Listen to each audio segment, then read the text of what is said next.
¿Sí parece que se está grabando? Sí, ya aparece, maestra. Sí, profe. Ah, sí, ya me apareció acá. Muy bien.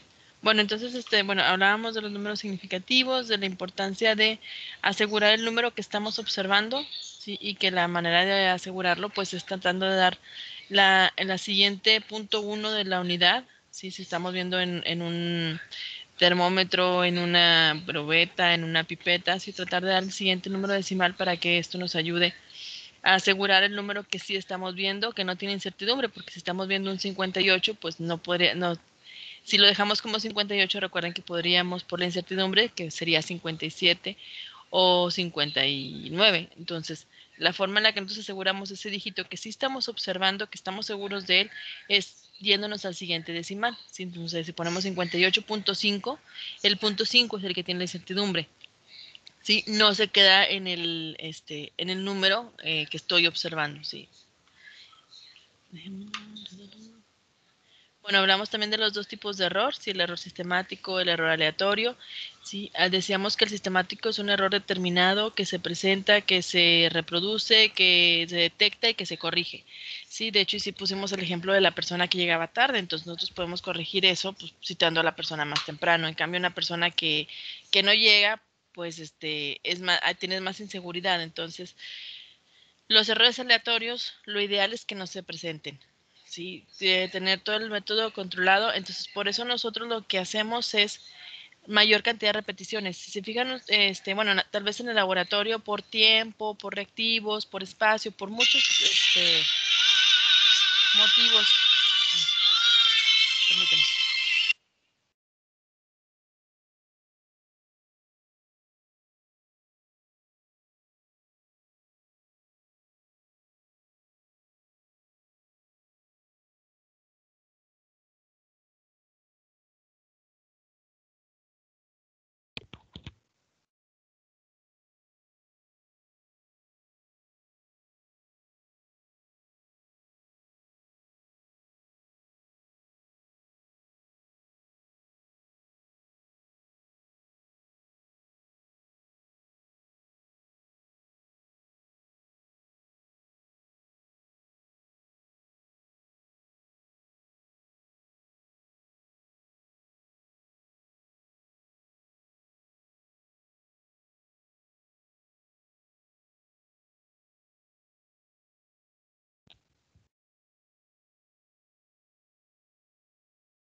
Bueno, entonces les decía que el error aleatorio no podemos evitar que aparezca, pero por eso nunca se hace un ensayo una sola vez.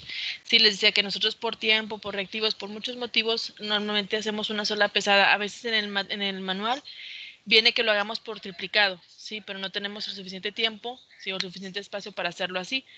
¿Por qué por triplicado? Porque nunca debemos de hacer una sola medida, sí, no debemos de pesar una sola vez, no debemos de medir una sola vez.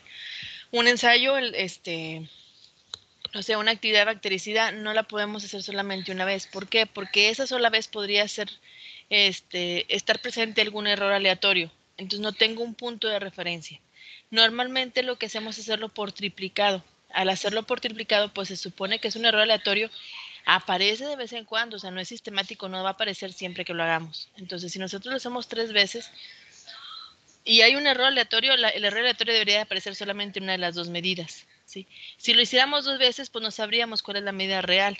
Si lo hacemos 3 veces, pues 2 deben de ser iguales o muy parecidas y una es la que es totalmente diferente. Entonces, por eso,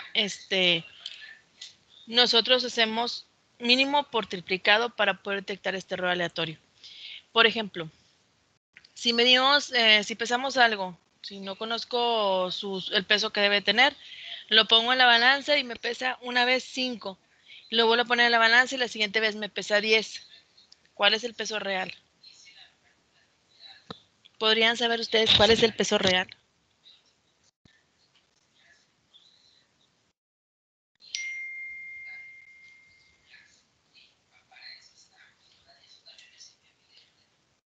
¿Sí podrían o no podrían saber si el 5 o el 10 es real?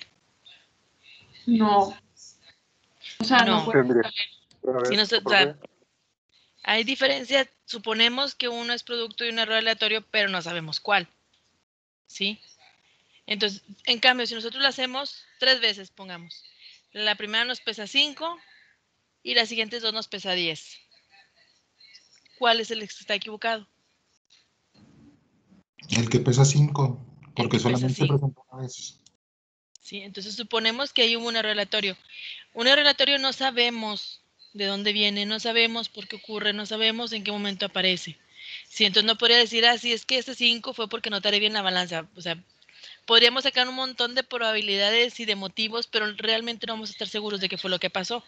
¿Por qué? Simple y sencillamente, si no taraste la balanza y ves un 5, pues inmediatamente te das cuenta que algo está mal y lo corriges, y ese dato ahorita ni siquiera lo tomas. Entonces, un error aleatorio no sabes en dónde está el error. Solamente estás teniendo un resultado que no concuerda con los demás. No se puede eliminar, sí, como caso en el del error sistemático, que con estadística lo eliminamos, pero sí se puede disminuir. ¿Cómo se disminuye? Aquí se haciendo mejor la experiencia. ¿Cómo es hacer mejor la experiencia? Hacerla más veces. Por ejemplo, lo mido 3 veces, 2 veces medio 10, una vez medio 5. ¿Cuál es el promedio?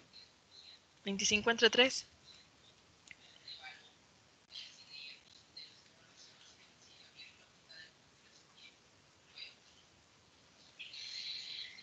8.3, ¿no? Algo así. 25 entre 3. Muy bien. 8.3333. Sí, ese sería el promedio. Si lo hago 3 veces. Si lo hago 10 veces, suponemos que ese 5 es un error aleatorio que no se vuelve a repetir. ¿Sí? Entonces tenemos 9 veces de 10 y una vez de 5. Entre 10.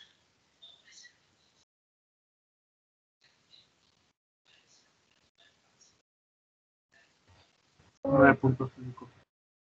9.5. Si nosotros lo hacemos 90 veces. No, bueno, vamos a hacerle 100 veces. ¿Sí? 99 me da 10 y 1 me da 5. ¿Cuál sería el promedio? O sea, 99.5 entre 100. ¿Sí? 9.95. Se fijan que si incremento la cantidad de repeticiones, ese error al final pues se queda 9.9, prácticamente ya estoy hablando de un 10. ¿Sí? Y ese error aleatorio ya lo eliminé. Entonces, ¿qué es lo que se debe de hacer? Mínimo tener lo menos que nos pide por triplicado. Lo ideal son 5 veces, ¿sí? Para poder hacer nuestras curvas, y sí, normalmente hacemos 5 repeticiones. Pero lo mínimo así por triplicado. De hecho, ustedes cuando lean algo, si se realizó por triplicado, cuando ustedes vayan a micro, que vayan a hacer sus cultivos y vayan a probar algo, le van a hacer ahí, van a sembrar 3 veces. ¿Por qué? Porque lo hacen por triplicado. Porque si en alguno o alguna de esas tiene un error aleatorio, pues solamente aparece ahí. Ahora, lo ideal, sí, que ya estoy hablando de muchas cosas, muchos reactivos, mucho material, es hacerlo 3 veces por triplicado. ¿Sí? Porque, por ejemplo, estamos hablando de un cultivo de bacterias, se nos fue la luz, sí, a lo mejor, y no nos dimos cuenta porque, no sé, se fue la luz en la facultad en la noche, que nunca pasa. ¿Sí? Y ni cuenta te diste. Entonces, tus bacterias no van a crecer, ninguno de los 3, o sea, el triplicado no va a crecer porque no estuvieron en las condiciones adecuadas. Entonces, supone que al hacer 3 experiencias diferentes, o sea, por triplicado 3 veces, eso que te pasó un día no se va a ir la luz en la noche todos los días, ¿sí? Teóricamente. Entonces, el ensayo se va a poder, vamos a poder decir cuál es el error aleatorio y estadísticamente, ¿sí? Y con el número de repeticiones vamos a disminuir este error, ¿sí? Entonces, por eso es importante no hacerlo solamente una vez, si lo hacemos varias veces y pues determinamos el error sistemático, y el error sistemático con estadística lo eliminamos. Será que como les decía aquí del tiro al blanco, ¿sí? Que lo bajábamos, lo subíamos, si estaba muy chaparrito, lo podíamos subir a un banquito y moverlo a un, no sé, lo movemos un poco a la izquierda y ya le va a dar al blanco, ¿sí? ¿Por qué? Porque la estadística me dice que si el método tiene precisión, lo puedo manejar, como por ejemplo la actividad antioxidante. Sabemos que la actividad antioxidante pues lo que estemos determinando se va a oxidar nada más con el simple hecho de que le dé la luz. Si le da la luz, se oxidó. Si le da el aire, se oxidó. Entonces es un show trabajar con actividad antioxidante. Y tenemos nuestro reactivo, nuestro patrón. Obviamente ese reactivo se va degradando aunque lo tengamos en el refrigerador, aunque lo tengamos en un vial ámbar y aparte le pongamos cinta y le pongamos papel aluminio para que no le dé la luz, como quiera se va a oxidar. ¿Qué es lo que se hace?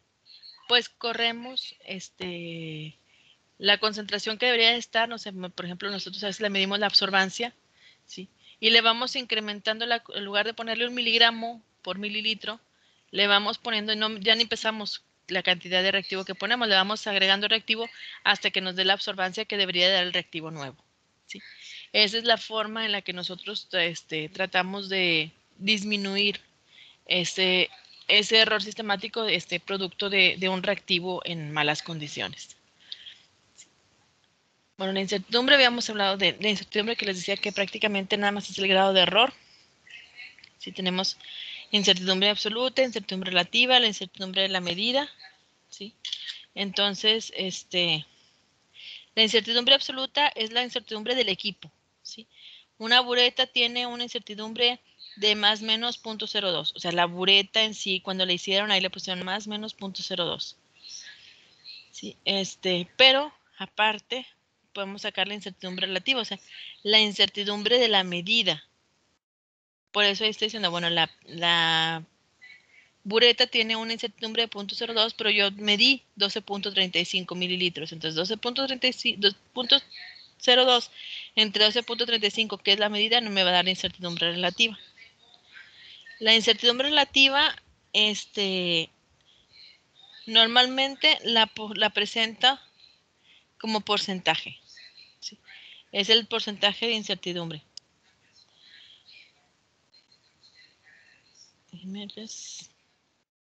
La propagación de la incertidumbre. ¿Qué nos dice la propagación de la incertidumbre? Que la incertidumbre se va a mover, ¿sí? O sea, se va a incrementar. Si yo peso, tengo incertidumbre. Si mido, tengo incertidumbre.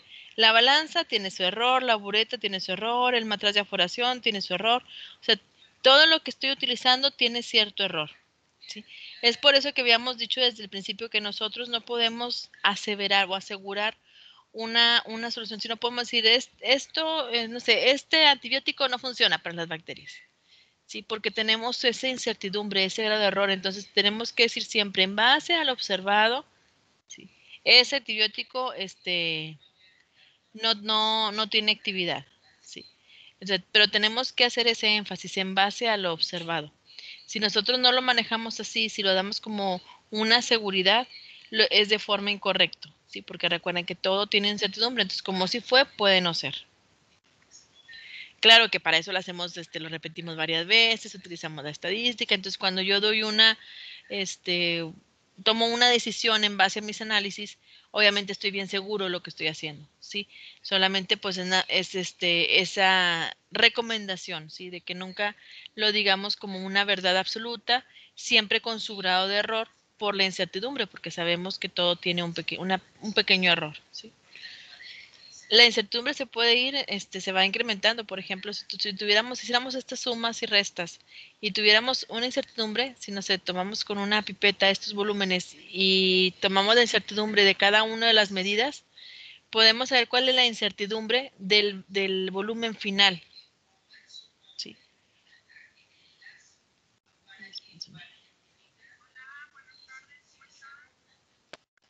Sí. Entonces, aquí tengo el final, ¿sí? Lo que hago es que cada una de las incertidumbres la elevo al cuadrado. Entonces, tomo la incertidumbre de la medida 1, elevado al cuadrado, la incertidumbre de la medida 2, la elevo al cuadrado. Y a la suma de todas estas incertidumbres le saco la raíz cuadrada y voy a poder sacar la incertidumbre absoluta de lo que estoy midiendo. Pero ¿ustedes imaginan qué sería hacer eso?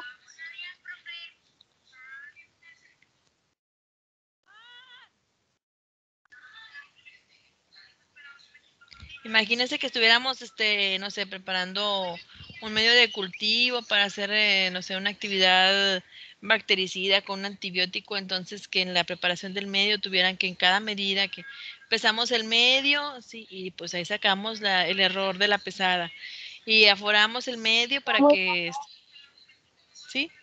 No lo escuché. Que sería muy, muy tardado hacer todo eso. Sí, sería muy tardado, sería muy pesado. Y volvemos a lo que les dije cuando hablamos del efecto Boya y de la corrección de la concentración por dilatación térmica. Metemos más error al estar haciendo tanta manipulación de datos. ¿Sí? Si nosotros nos ponemos a sacar la suma de esto y cuánta incertidumbre tiene y de aquello, entonces, aparte del tiempo que se invierte, ¿sí? Perdemos mucho tiempo en eso. Aparte de eso, tenemos, aparte de la manipulación de datos, pues es el error, ¿sí? El tiempo, los reactivos y la distracción, ¿sí? Porque no te puedes dedicar a lo que tú estás haciendo. Tú estás preparando un medio de cultivo y luego tienes que crecer las bacterias.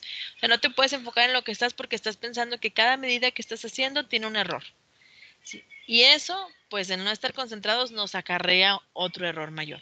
Entonces, lo que hacemos es hacer por repetición, ¿sí? Tomar en cuenta pues todos nuestros reactivos, tener nuestros patrones, nuestros blancos estándares, ¿sí? Con los que vamos a trabajar y con los que podemos comparar. ¿Sí? Si nosotros tenemos, por ejemplo, vamos a medir una actividad bactericida con un antibiótico, ¿qué podemos hacer? Pues no sabemos si este antibiótico funciona, pero sí sabemos que uno sí funciona. Entonces utilizamos el que conocemos, ¿sí?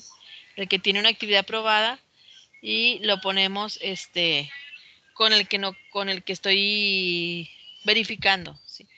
Normalmente, por ejemplo, nosotros ahí en el laboratorio hacemos con extractos de plantas. Entonces, quieres saber si, no sé, si realmente un extracto de té de manzanilla te va a matar una bacteria enterocolítica.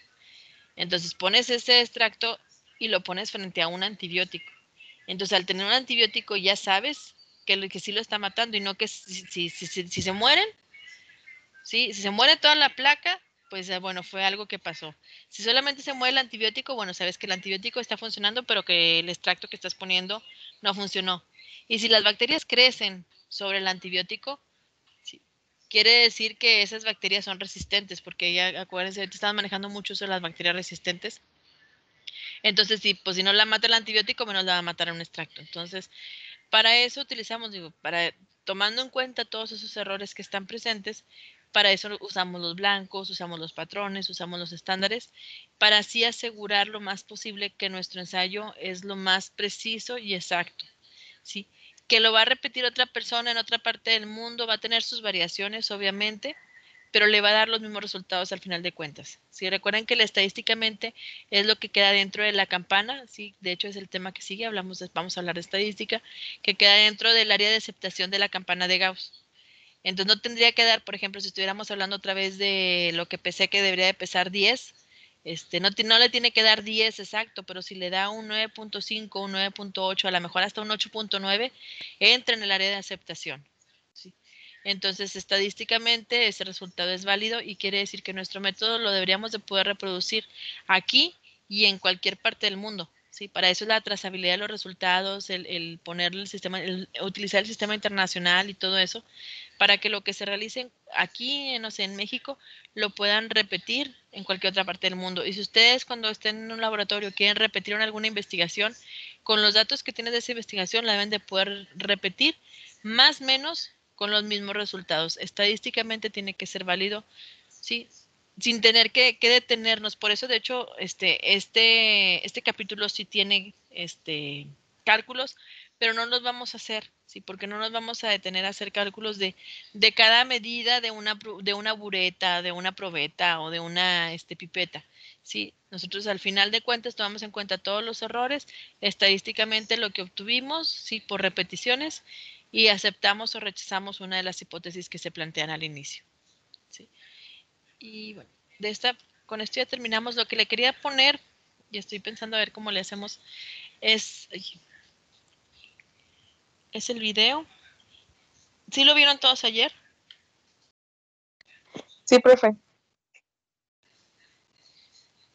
Porque se los cargué, espero que todos lo hayan visto y todos lo hayan contestado para que luego se las saquen todas bien. Estaban sencillas porque de hecho las iba explicando el expositor. conforme iban las... Déjenme ver si se les puedo poner.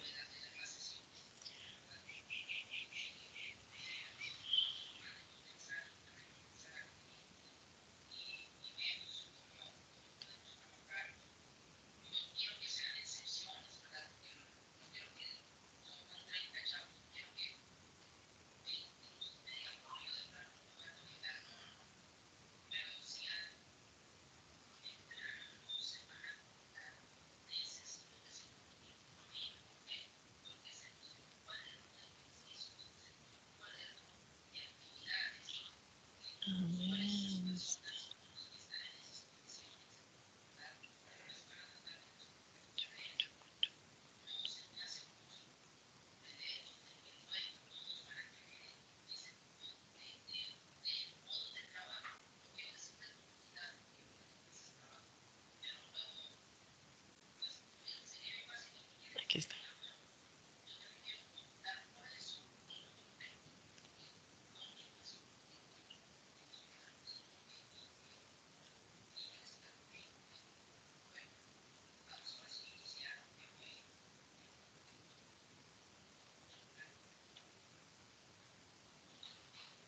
¿Sí lo pueden ver? Sí, maestra.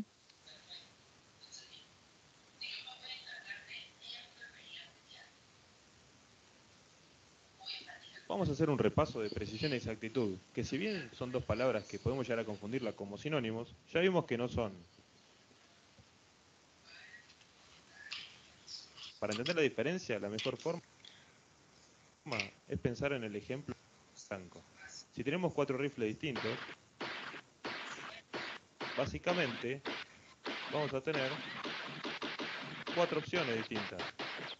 En el primer caso, es el caso ideal, que es un rifle exacto y preciso. El segundo caso, si bien sigue siendo preciso porque sus puntos, o sea, los disparos están muy cercanos entre sí, no están dando en el centro, por lo tanto no es exacto. El tercer caso ya tiene una gran dispersión de disparos y tampoco están dando en el centro, por lo tanto no es ni preciso por estar dispersos, ni exacto por no dar en el centro. El cuarto caso, hay una gran dispersión, pero se estarían compensando y promediando en el centro, por lo tanto sería impreciso y exacto. Es un caso bastante poco probable este. El segundo caso es un rifle que seguramente se le corrió la mira y es bastante simple volver a calibrarlo. Lo mismo ocurre con los equipos experimentales. Si queremos cuantificar...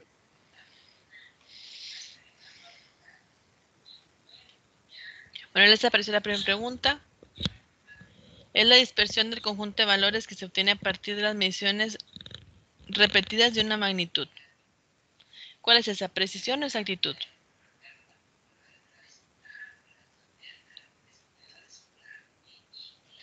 Ay, me hablaron, háblenme fuerte porque creo que no se escucha muy bien.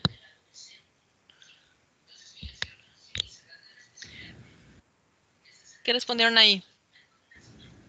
Precisión. Decisión.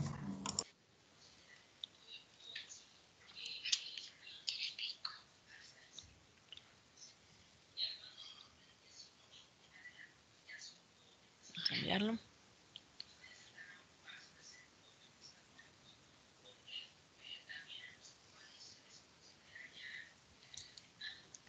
Muy bien.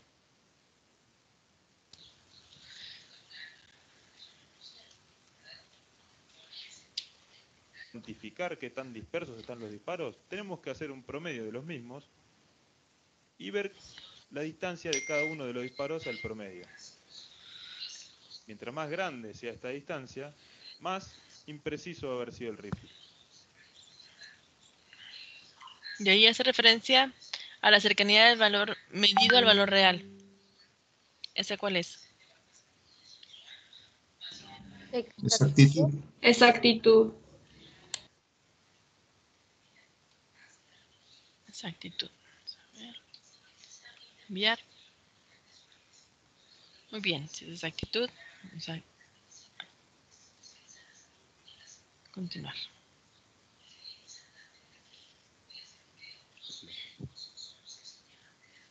Ahora, si queremos ver qué tan exacto es el rifle, tenemos que comparar el promedio con el centro del blanco y ver si la distancia esta es más grande es más inexacto el rifle. Mientras más chica sea la distancia, más exacto va a haber sido el rifle. En el laboratorio ocurre lo mismo. Si tenemos una serie de medidas experimentales como el volumen en una bureta, vamos a tener una cierta dispersión, que en este caso está un poco exagerada para que se vea bien el ejemplo.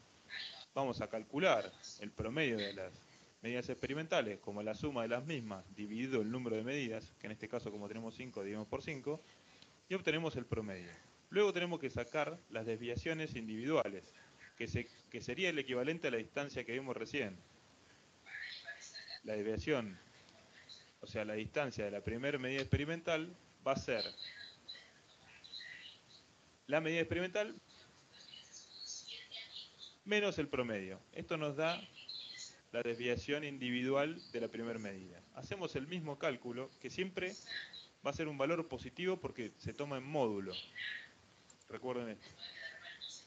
Hacemos lo mismo para el resto de las medidas y obtenemos después el promedio de las desviaciones, sumándolas todas y viéndole. El mínimo número de cifras necesario para escribir notación científica. Cifra significativa.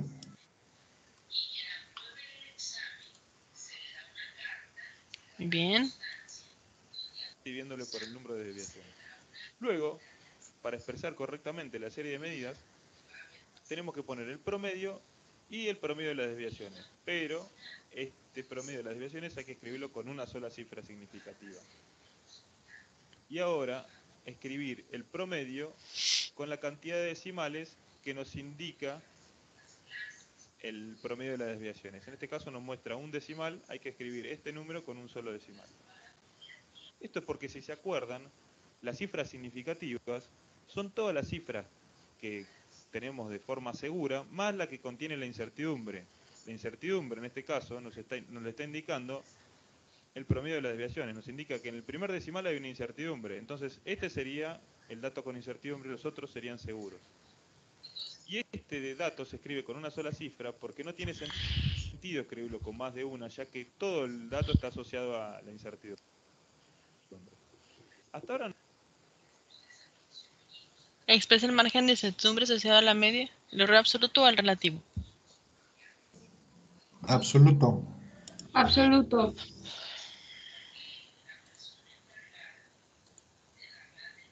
Muy bien, el error absoluto. la incertidumbre. Hasta ahora no, bueno, esta sería la expresión correcta. Hasta ahora no hablamos nada de la exactitud. Para ello necesitamos el valor aceptado, un valor que por ahí no siempre vamos a tener en el laboratorio. Entonces, para calcular y cuantificar la exactitud, tenemos que calcular Y ese, el valor del error absoluto partido por la media. Error relativo.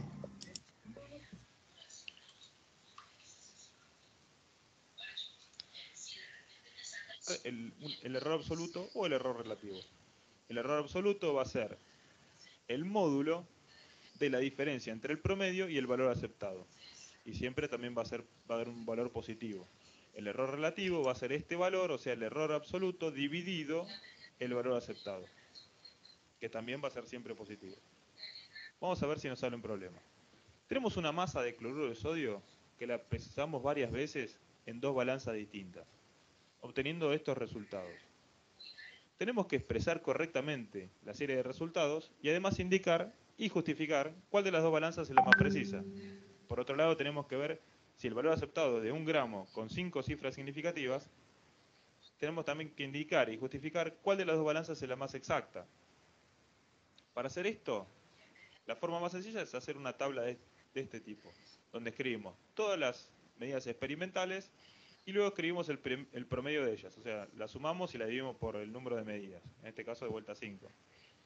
Luego, hacemos la resta entre cada una de las medidas experimentales y el promedio, tomándolo en valor absoluto, y tenemos la desviación individual de todas las medidas de esta forma. Todos estos datos tienen que ser positivos. Luego sacamos el promedio sumándolos y dividiéndolos por 5, no se olviden de dividir por el número de desviaciones, y tenemos el promedio de las desviaciones. Para expresar correctamente la masa, en este caso, tenemos que llevar valor de desviación promedio a una cifra significativa redondeando y luego mirar la cantidad de decimales, que en este caso hay 4 decimales, y dejar este número con esa misma cantidad de decimales, siempre redondeando. Ahí ya obtuvimos la expresión correcta de la balanza A. Hacemos lo mismo con la balanza B y obtenemos la expresión correcta de la balanza B. Luego, para saber cuál es la más precisa, ¿Cuál es la balanza más precisa, la A o la B? La Hola, la B. La A. La A. Es la A, profe.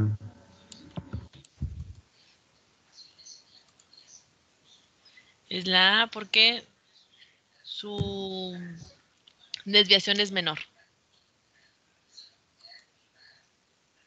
precisa, tenemos que comparar estos dos números y ver cuál es más chico. El que tenga desviación promedio más chica va a ser la balanza más precisa. Y va a también indicar que los datos experimentales están más cercanos entre sí, o sea, están menos dispersos. Para saber cuál es la más exacta, tenemos que calcular el error absoluto, por ejemplo, comparando el promedio con el valor aceptado y tomando el módulo, haciendo la diferencia y tomando el módulo. Hacemos lo mismo con la balanza B.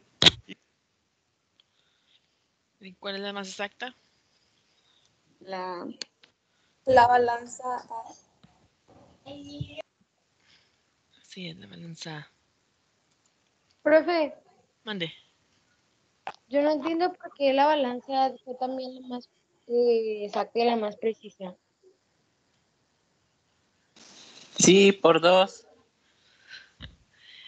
Es la más precisa porque tiene menos diferencia entre ellos, ¿sí? Y tiene mayores, más exactitud también por los cálculos que hacen aquí que toman en cuenta el error absoluto, ¿sí?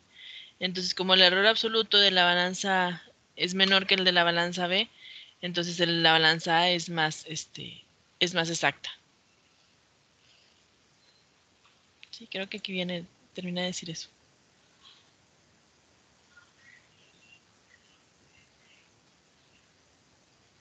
Gracias. Y comparamos estos resultados de error absoluto.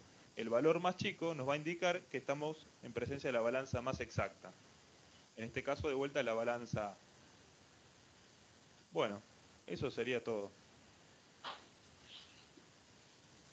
Y esto que está, creo que así termina también la suya. Lo ideal es que me vaya mandando esta que tiene ya las respuestas aquí abajo. Sí. En su imagen, pero pues les digo, en la imagen que hayan puesto está bien. ¿Alguna duda hasta ahorita de el examen? Ahí me preguntaron, el examen lo vamos a presentar, no es mañana es práctica. Tenemos la práctica 3, que es la última práctica de este parcial, y el examen práctico lo tenemos hasta la siguiente semana. El teórico no, ¿verdad, maestra? No, el teórico es de la que sigue a la que sigue. Porque sí vamos a tener Maestra, examen. ¿puede repetir cuándo va a ser el práctico? El práctico va a ser el miércoles de la próxima semana. Mañana es la práctica 3.